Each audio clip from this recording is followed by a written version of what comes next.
Am I the jerk for humiliating my coworker after she insulted my implants without knowing they were from a mastectomy? Posted by u/32402788189.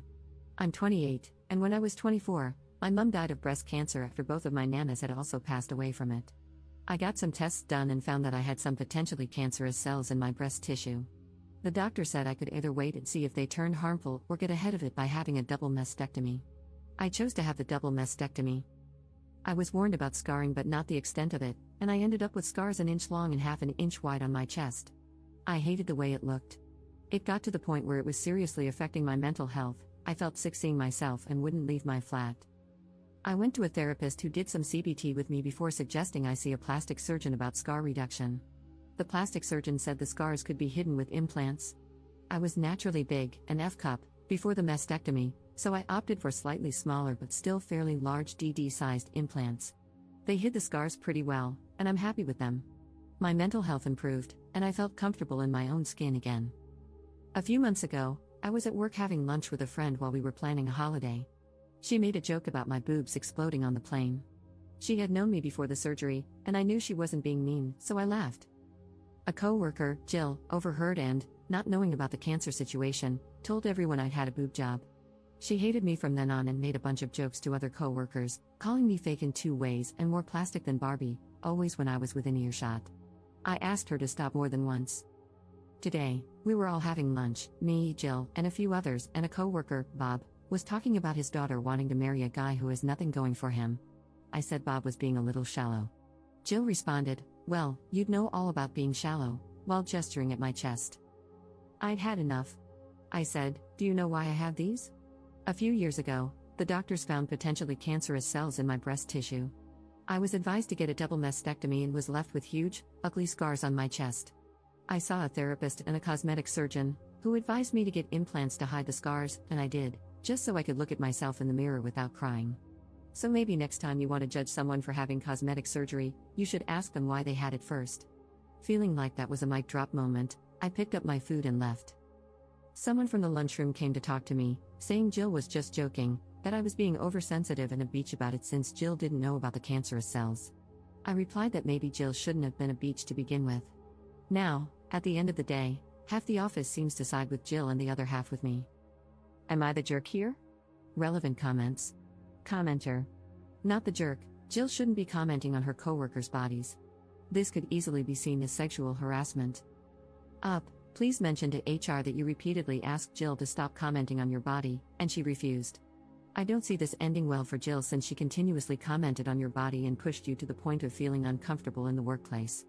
Ops response. I don't have any record of it. I only ever spoke to her about stopping in private. The 4 times I asked were in the lift, twice the stairwell, and the women's bathroom, all places without cameras, so the only person who can confirm I asked her is Jill herself. I can prove she's been making comments about my body by asking any coworker she spoke to, but I can't prove I asked her to stop. Op adds an edit to her post. HR wants to see me tomorrow about creating a hostile work environment, so it looks like someone reported either me, Jill, or both of us. If they're dealing with it this quickly, though, it can't be good. However, some coworkers have offered to write me letters of support for HR tomorrow, basically saying that they've seen Jill harass me, complete with rough dates and times. Update 1 day later. For the rest of the day, about a third of my office came up to offer support, while the rest told me that Jill was just joking around and that I was being a beach. I replied that Jill had been a beach long before I was. I then received an email from HR requesting a meeting the following day. When I called for clarification, they mentioned a hostile work environment. Note, this is apparently an American term and holds little weight in England, but it's what was said over the phone. I recognized the name of the person who signed off on the email, Debbie, who happened to be Jill's friend in HR. That gave me a pretty good idea of who had reported me.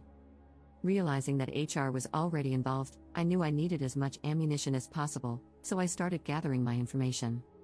Since Debbie had been handling my case so far, it was safe to assume she would be the one reviewing the complaint, and if that was true, I was screwed.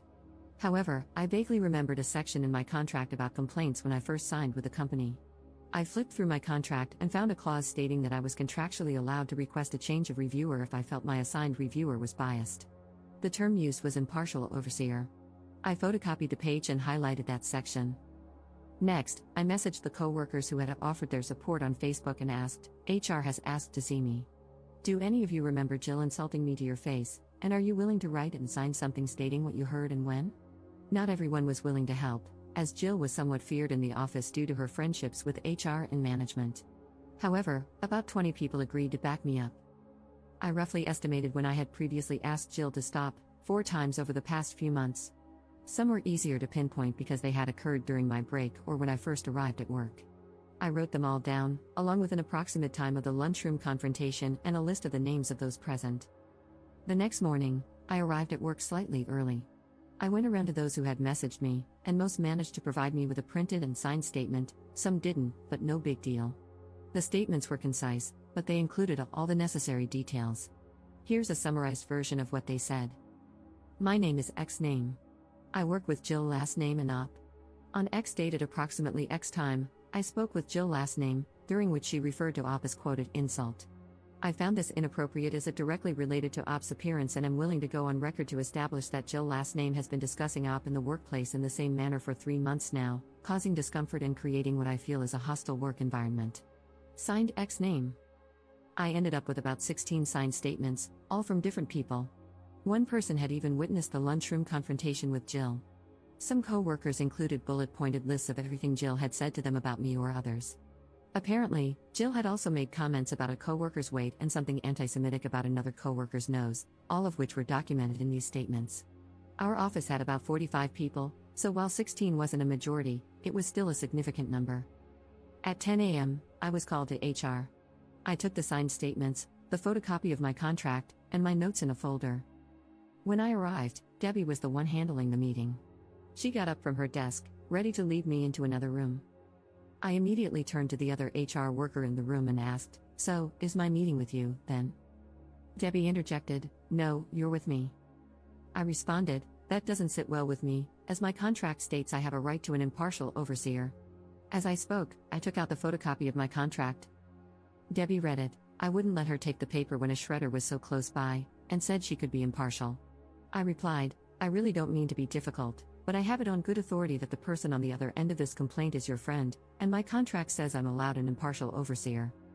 Debbie stomped off to get the supervisor.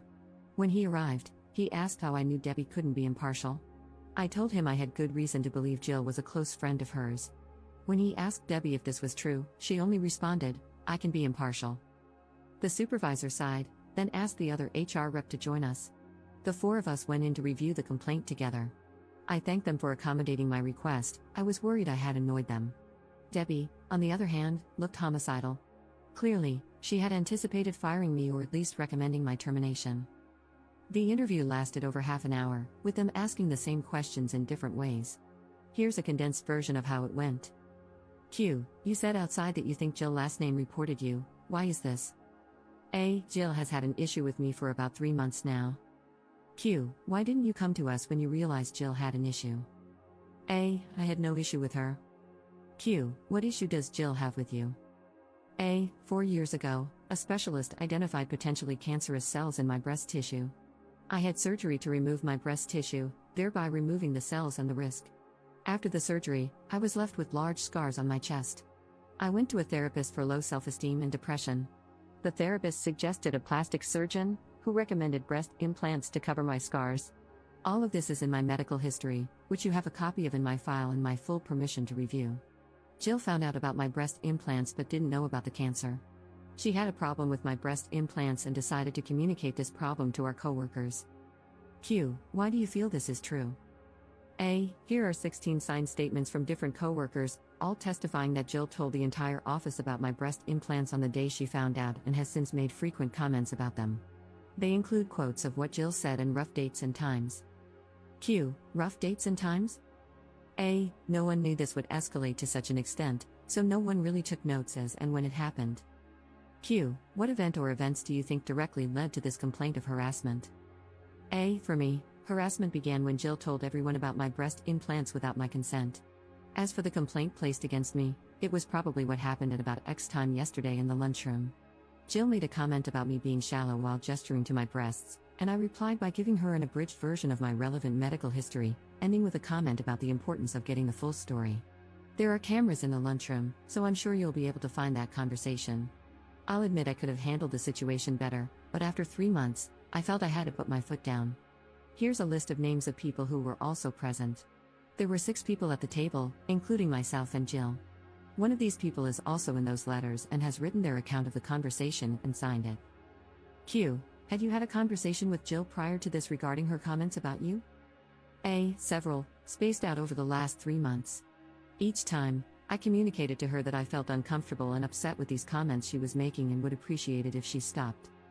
Q. To your knowledge, was Jill made aware of your former cancer at any point during this time? A. No, it wasn't mentioned in the conversation with my friend that she overheard, and I didn't tell her because, frankly, it's none of her business. I did not feel the need to detail my medical history to a coworker in order to avoid further sexual harassment. The supervisor stands up and says, "Well, I think we're done here."